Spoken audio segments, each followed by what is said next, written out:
mwanzo ameanza kutafuta hata kabla ya kumtafuta sisi. Jamani, haleluya. Amen. Tuko pamoja? Kwa hiyo Biblia yote imejaa utume. Hata vijana tunapoitwa kukaa pamoja, tunaitwa ili tuweze kuleta au tuweze kupeleka utume kwa wengine.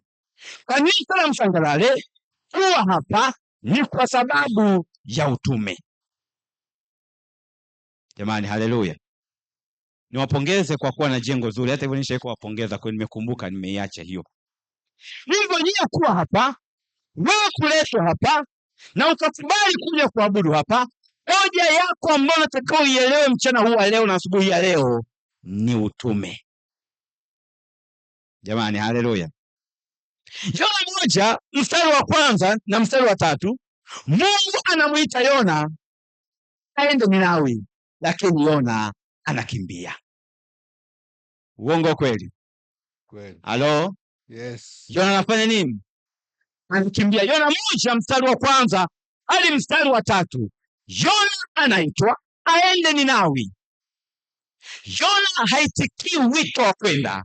Yona anakimbia. Najenga hoja ya kwanza kwa kusema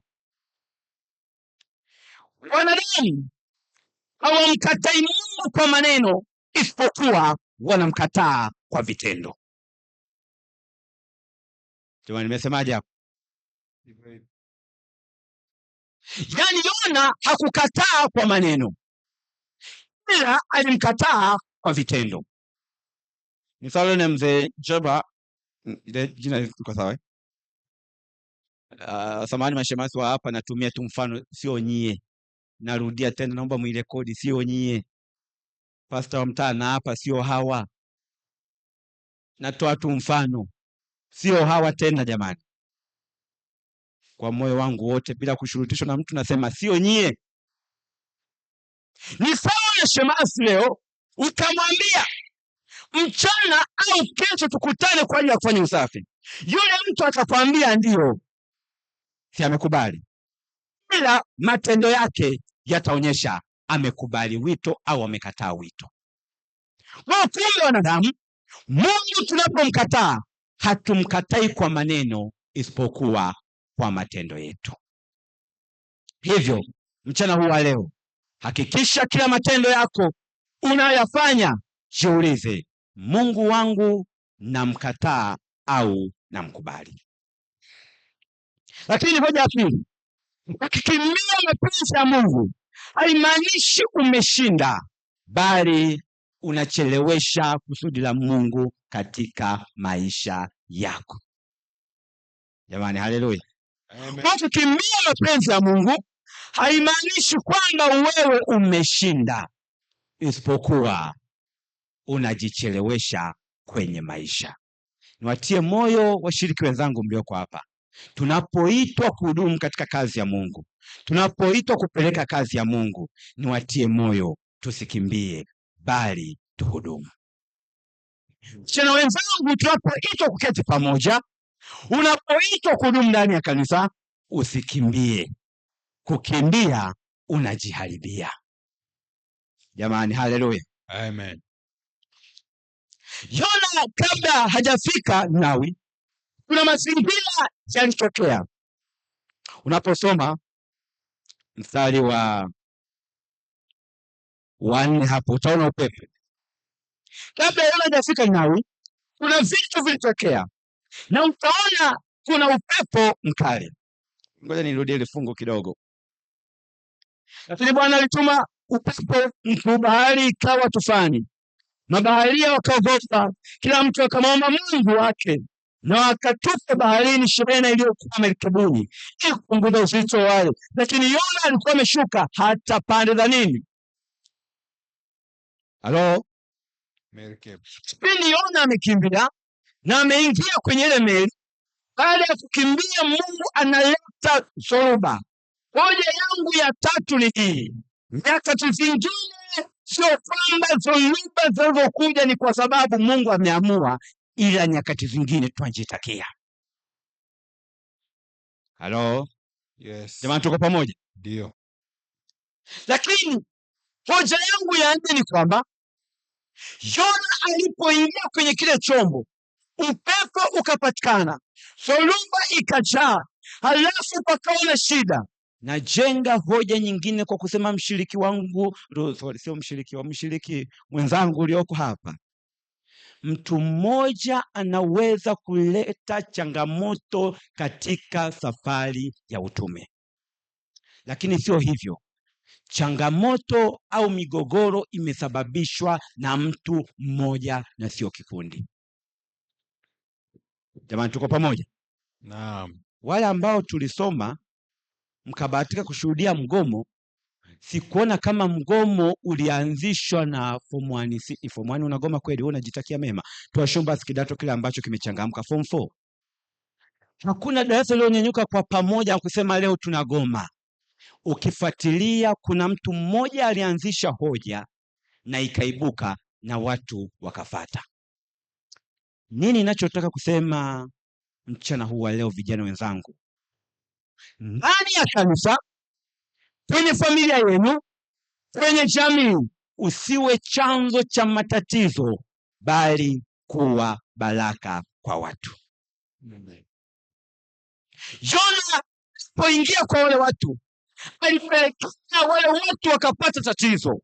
Maana yake, mshiriki mwenzangu ulioko hapa, kwa sababu Mungu ametuweka tuishi, kwa sababu Mungu ametuleta Msangalale, kwa sababu Mungu ametupatia familia hiyo, na kuomba mchana huu wa leo usiwe chanzo cha migogoro kwenye jamii. Usiwe chanzo cha migogoro ndani ya kanisa. Amen. Na usiwe chanzo cha migogoro kwenye familia yako. Amen. Badala yake kuwa baraka. Yona wanamuuliza mstari wa 8 na mstari wa 9. Kwanza Yona alikuwa amelala, kama mnakumbuka. Halo? Alikuwa amefanya nini? Amelala. Halafu ngoja nikwambie, vile ambavyo vinasababisha changamoto huwa haviibuki. Yaani huwa vinajifanya kana kwamba havipo. Kiko nyuma huko. Yaani Yona maana yake amelala, wenzake wanahekenya huko, ila yeye mwamba ametulia. Mstari wa 8 na mstari wa 9 ndio ilikuwa fungu letu kuu. Mzee, naomba unisome hapo. Mstari wa 8 na mstari wa 9. Mstari wa 8. Ndipo wakamwambia, tafadhali utuambie, wewe ambaye mabaya haya yametupata kwa sababu yako. Kwa sababu yako. Maana yake tunateseka hivi ni kwa sababu yako Yona. Badala ya kuwa baraka kwetu, umegeuka kuwa laana. Ndio. Kazi yako ni kazi gani? Nawe umetoka wapi? Nchi yako ni nchi ipi? Nawe mtu wa kabila gani? Ndio. Mstari wa 9. Ajibu. Akawaambia, ndio, mimi ni Mwebrania. Mimi nishapo nani? Mwebrania. Yona anapojitambulisha, anajitambulisha yeye ni Mwebrania. Naomba niwatie moyo vijana wenzangu mlioko hapa, usione aibu tujitangaza wewe ni Mwadventista. Jamani, haleluya. Amen. Hapa haijalishi uko wapi, pale ambapo unahitajika kutoa utambulisho, waambie mimi ni shemasi pale Msangalale.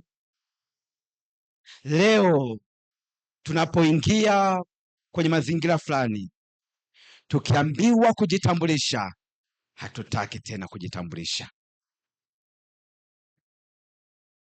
Yaani mtu mwingine akikuza, wewe bwana ni Msabato, unamuuliza kama rafiki yetu, umejuaje? Yaani kidogo nataka nikupime nione unajua, unataka ushahidi kutoka kwangu. Mchana huu wa leo, washiriki wenzangu mlioko hapa, kazini kwako, kwenye jamii yako, popote ulipo, jivunie kuwa Mwadventista. Jivunie. Yaani waambie mimi ni Mwadventista. Usabatoni karibuni. Amen. Jamani, haleluya. Amen. Anajitambulisha, nawaambia mimi ni nani? Mwebrania. Katika kipindi hicho Mwebrania alijulikana ni mtu anayemwabudu Yahweh. Halo? Yes. Walipotaja tu yeye ni Mwebrania, wakajua huyu anamwabudu Yahweh. Kwa lugha nyingine, huyu yuko tofauti na sisi.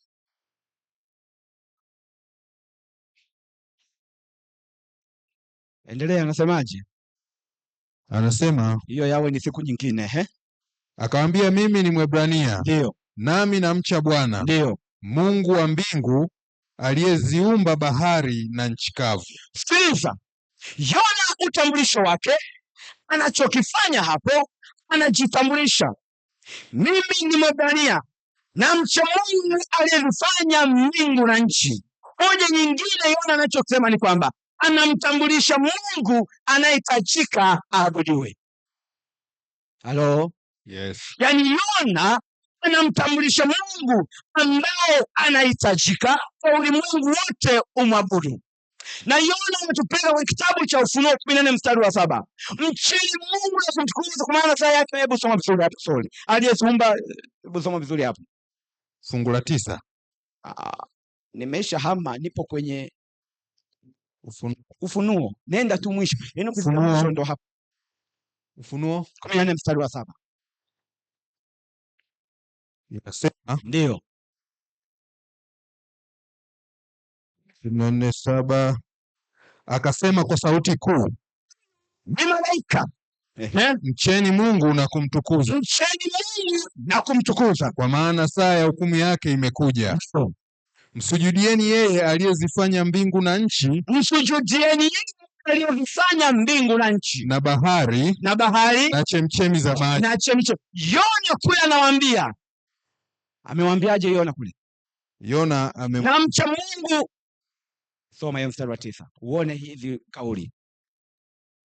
Yona 1:9 anasema, ndio, akawaambia, mimi ni Mwebrania, nami namcha Bwana, Mungu wa mbingu, aliyeziumba bahari na nchi kavu. Jamani, haleluya! Maana yake kilichozungumzwa kwenye Ufunuo na Yona anakizungumzia. Niuliza mchungaji, mchana huu wa leo, Yona alichokuwa anakifanya kama kijana, Yona alikuwa anatangaza ujumbe wa malaika watatu kwa wale watu. Jamani, haleluya, amen. Ufunuo unatuambia mcheni Mungu na kumtukuza, maana yeye amezifanya mbingu na nchi. Yona anawaambia, mimi ni Mwebrania, namcha Mungu aliyeziumba mbingu na nchi. Maana yake Yona anachowaambia, hata hii bahari mnayoiona ndio Mungu wangu ameifanya, lakini hata nyinyi mlivyo ni Mungu. Vijana wenzangu, tunapokuja na kauli mbiu hii ya kusema kukaa pamoja, tunaitwa kutangaza ujumbe wa malaika watatu. Amen. Vijana wenzangu, tunapokuja ndani ya kanisa, hatuji kwa ajili ya ubisho, ila tunakuja kupeleka utume. Kevin, tuko pamoja? Hivi ndo mkuu wa vijana bado? Hawakutiki. Ni mwingine? Hawakutiki mchungaji. Mwaka ule ulikuwa ni wewe? Au ulikuwa ni Yohana? Sasa hivi ni mkuu wa vijana nani? Wametiki tena. Haya. Yona, Mungu atubariki, kwa sababu nikuja kwenye juma la vijana, ilikuwa mwezi wa 3 2024. Kwa hiyo bosi wangu alikuwa, alafu leo tena Mungu akubariki bwana. Kwa hiyo wewe tena endelea. Kwa hiyo pale tulioko hapa, Yona anamtambulisha Mungu anayehitajika aabudiwe. Kumbe watu wanaweza kumwona Mungu kupitia maisha yako kwa kutuangalia,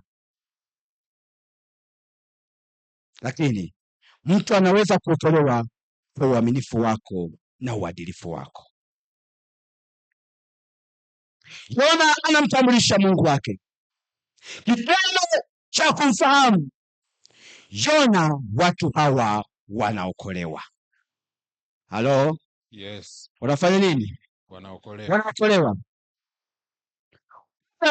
Ya mambo yote, walipojua huyu ni Mwebrania, anamcha Mungu, wale watu waliogopa. Walijua ukimkimbia huyu Mungu wa Yona unaleta matatizo. Ifike sehemu watu tuwaonyeshe Mungu tunayemwabudu waogope. Halo? Yes. Mimi ni msabato atishiki.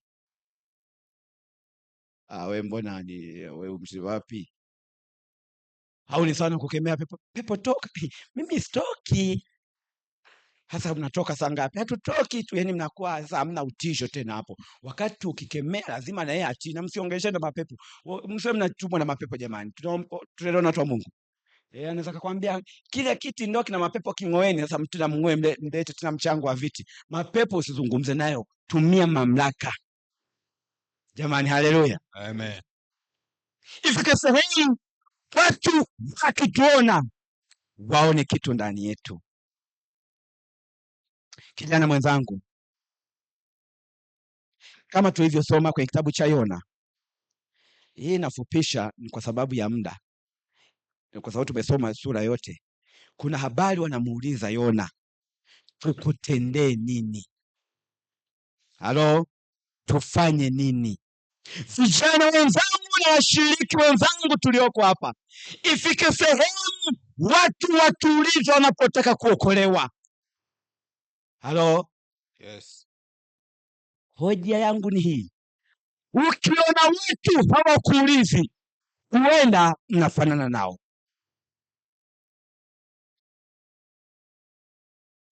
Yona baada ya kujitambulisha anawaambia yeye ni Mwebrania. Wanamuuliza, mzee, tufanyaje? Na mimi mchana huu leo, vijana tunaoitwa kuketi pamoja na waumini wenzangu tulioko hapa, ifike hatua watu watuulize tufanye nini ili tuokolewe. Wafike sehemu wakuulize, kwa lugha nyingine uwe sehemu ya kutatua changamoto. Nitoe mfano mmoja ambao ni wa layman kabisa, ambaye hajaenda shule hata la 3B. Haina haja ya kutumia elimu. Mlevi hawezi akamuuliza mlevi mwenzake namna gani aache kunywa pombe. Wakati wote mpo kwenye baba, unasema bwana, tuachaje kuacha hii Serengeti? Mimi nafikiri tuongeze 4 mkuu. Sasa mnaacha kweli hapo wakati amekushauri tuongeze? Halo? Yes. Kwa ukiona watu hawakuulizi, huenda mnafanana nao. Pastor Mbipi, nafikiri wewe ni shahidi. Uwezi ukaje ukaniuliza mimi kwamba Mchungaji Ngusa, hivi ninunue gari gani wakati mimi mwenyewe bado ni Israeli? Unajua kuna vitu ambavyo tu lazima, yani utatafuta mtu ambaye kuna utofauti. Wapendwa washiriki wenzangu mlioko hapa, vijana wenzangu mlioko hapa, tunaoitwa kuketi pamoja mchana huu wa leo, vijana wenzetu kule nje watuulize tunawezaje kuokolewa. Wakuulize, kwa nini wewe uko hivi? Kwa nini wewe hatukukuti kwenye mambo ya ovyo? Uambie kuna Mungu aliyeniumba. Washiriki wa Msangalale, kazini kwetu kule tuliko, katika shughuli zetu, ifike sehemu watu wakuulize, waje na mizigo, wanatamani kupata suluhisho la matatizo yao. Wakikuona wanajua hapa nikimweleza huyu mtu atanisaidia. Kuwa sehemu ya suluhisho ulipo. Jamani, haleluya. Amen. Kwa sehemu ya suluhisho.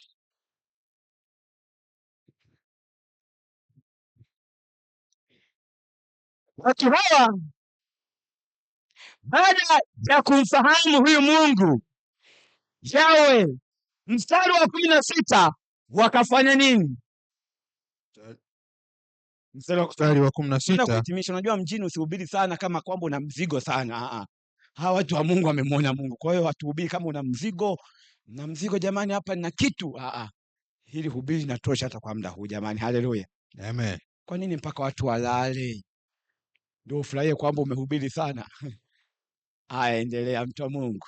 Ndipo wale watu wakamwogopa Bwana. Sauli alikuwa amelala, mstari wa 16. Baada ya kumfahamu Mungu wa Yona, yeye anamwabudu Mungu ni Yawe, huyu ameumba mbingu na nchi, wakaogopa. Maana yake unapomtangaza Mungu mahali popote, jina la Mungu linapotangazwa kwenye uovu, ni lazima kuna utofauti. Amen. Na ndio maana pastor, ukifuatilia hata Mungu ndio alichowaambia, nendeni mkamwambie Farao mimi niko. Na ndio maana mstari wa 7 anakazia karibia mara 6 au mara 7, mimi niko, mimi niko. Maana yake jina tu kulitaja kuna kitu. Tuendelee. Siku nyingine wakaogopa, wakamwogopa Bwana mno. Ndio.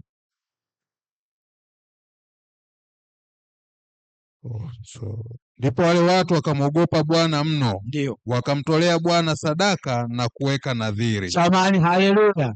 Amen. Vijana wenzangu tulioko hapa, tunaoitwa kuketi pamoja, ifike hatua tukimtambulishia Mungu, tukimtambulisha Mungu kwa wenzetu, waogope. Kama ni uovu wawache. Amen. Hao watu nawapenda. Baada ya kumtambulisha Mungu, wanaogopa, wanamwabudu, wanatoa sadaka. Watu ambao hawajawahi kufundishwa uwakili wanatoa zaka na sadaka. Ngoja nikwambie mshiriki mwenzangu ulioko hapa, ukimfahamu Mungu hauwezi kusubiri kufundishwa utoaji wa mpango. Jamani, mmeona hapa wamefundishwa uwakili. Mzee, umeona wamefundishwa uwakili mzee? Wanafanya nini? Wanatoa. Wanajua miungu tuliokuwa tunaiomba tulikuwa tumepigwa. Mungu wa kweli ni huyu. Vijana wenzangu tulioko hapa na waumini wote tulioko hapa, tukimfahamu Mungu hatutaona shida kumtumikia. Hautaona tabu. Hautaona tabu. Wanatoa sadaka bila kufundishwa uwakili. Maana yake ni nini? Maisha yetu kama tutaishi vizuri, kuna watu kule nje tutawahubiri hata kabla ya kuambia habari ya mnyama. Yaani watakuja tu kanisani kwa kukuona unavyoabudu wewe. Kuna utofauti. Wapendwa, sorry, muda wetu umeenda. Ninapohitimisha mchana huu wa leo, napenda nikuulize kijana mwenzangu na muumini ulioko hapa. Swali langu, ni nani unayemwabudu? Kila mmoja ajiulize, ni nani unayemwabudu? Na je, unaweza kumwonyesha kwa wengine? Ukishamjua unayemwabudu, unaweza kumwonyesha kwa wengine? Ebu Mungu atusaidie. Mungu atuhurumie. Amen. Maisha yetu ni hubiri tosha kwa wengine. Amen. Watendee watu vizuri.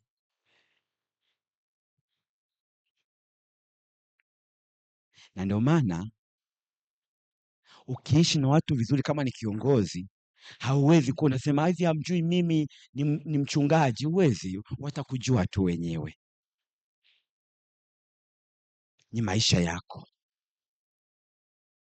Kwa lugha nyingine ni kwamba kumbe kuna nyakati maisha yetu yanawaumiza wenzetu. Kuna watu wanatarajia kutuona katika upande mwingine. Iyo wanapokukuta huku tunawachanganya, ni kodi hazisomi. Yaani ukiingiza kodi haiendi. Vijana wenzangu mlioko hapa, tunaoitwa kuketi pamoja na waumini wenzangu mlioko hapa, mchana huu leo naomba uelewe mambo haya 6 katika sura hii ya kwanza. Jambo la kwanza, huwezi kumkimbia Mungu. Popote uendapo Mungu yupo. Kwa wewe yote unayofanya, usifike hatua ukasema kwamba namkimbia Mungu. Mungu popote uendako yupo. Amen. Kwa hiyo ishi maisha yako kwa uhuru. Jamani, tuko pamoja? Tunaelewana? Maana popote ulipo Mungu yupo. Jambo la pili mchana huu wa leo, kukosa utii kuna gharama kwa mtu binafsi na kwa watu wengine. Tunaposhindwa au tunapokosa utii wetu kwa Mungu, tunaleta madhara kwetu sisi wenyewe na kwa watu wengine. Tunaposhindwa kuwa watii kwenye viapo vya familia, vinaleta madhara kwenye maisha yetu, lakini zinapeleka mbali hata kwa watoto. Kwa hiyo kukosa utii kunasababisha hata wenzako waumie. Jambo la tatu, Mungu anajali watu wote, hata yule unayemwona hafai, Mungu anamjali. Jamani, haleluya. Amen. Yona, unaposoma, tungekuwa na muda tungesoma. Yona kukimbia, aliwachukia wale watu, aliwaona ni wakali, hawafai. Niwatie moyo vijana wenzangu, tunapoitwa kuketi pamoja, wale vijana tunaowakuta kule nje, wakati mwingine wanaweza kuwa ni watu ambao kwa kweli ukimtazama unamwona kana kwamba huyu ameharibika. Bado Mungu ni Mungu wa rehema, ana uwezo wa kumbadilisha. Msimtenge, mvuteni. Amen. Washiriki wenzangu tulioko hapa ndani ya kanisa, ifike sehemu tukumbatiane. Ukimwona mwenzako anarudi nyuma, usifurahie, mvute, umrejeshe, maana Mungu anajali kila mtu.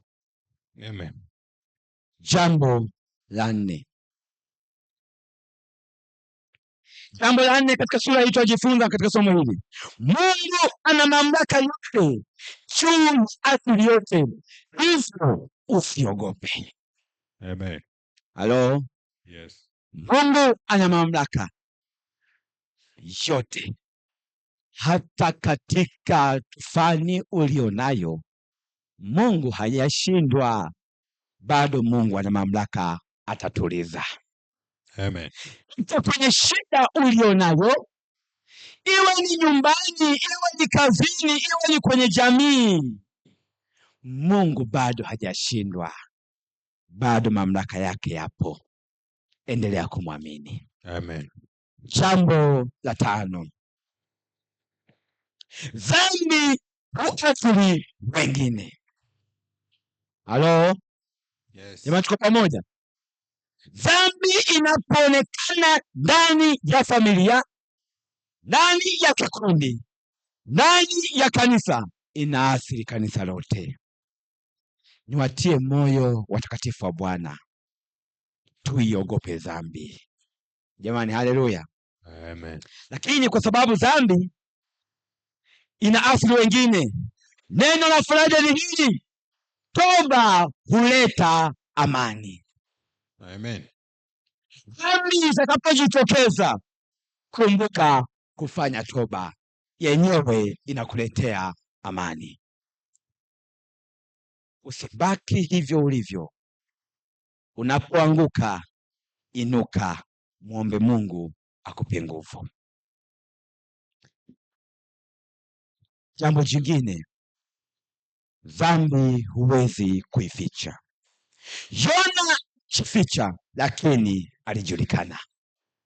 Kwa niwatie moyo vijana wenzangu, tunaitwa kuketi pamoja na waumini wenzangu mlioko hapa, tusifiche dhambi, ila tuiache dhambi.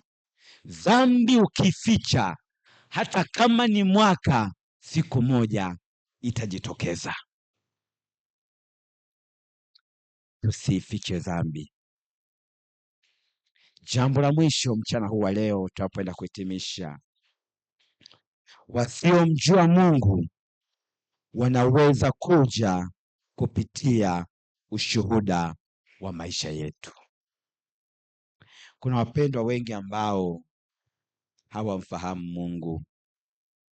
Kuna ndugu zetu bado hawajamfahamu Mungu. Kumbe katika maisha yako hayo ulionayo, watu wengine wanaweza kumwona Mungu. Kwaya ya Muungano, huko mliko, kijiji kile au eneo lile, watakuja na mwisho mtakuwa kanisa kupitia maisha yenu. Amina. Mtakapodumu kwa uaminifu kwa Mungu wenu na matendo yenu yakimtambulisha Mungu, kuna watu watakuja hata pasipo kuwafanyia effort. Kumbe maisha yako ni effort ya wiki 3. Washiriki wenzangu wa Msangalale mlioko hapa, watu wengi watavutwa ndani ya kanisa kwa mionekano yetu, kwa maisha yetu. Vijana wenzangu mlioko hapa, vijana wenzetu watakuja na tutaabudu nao vile tunavyoishi nao. Ebu Mungu anifanye kuwa hubiri kwa wengine. Ebu Mungu akufanye kuwa hubiri kwa wengine. Mungu anisaidie. Mungu akusaidie katika jina lake Yesu Kristo. Amena. Amen.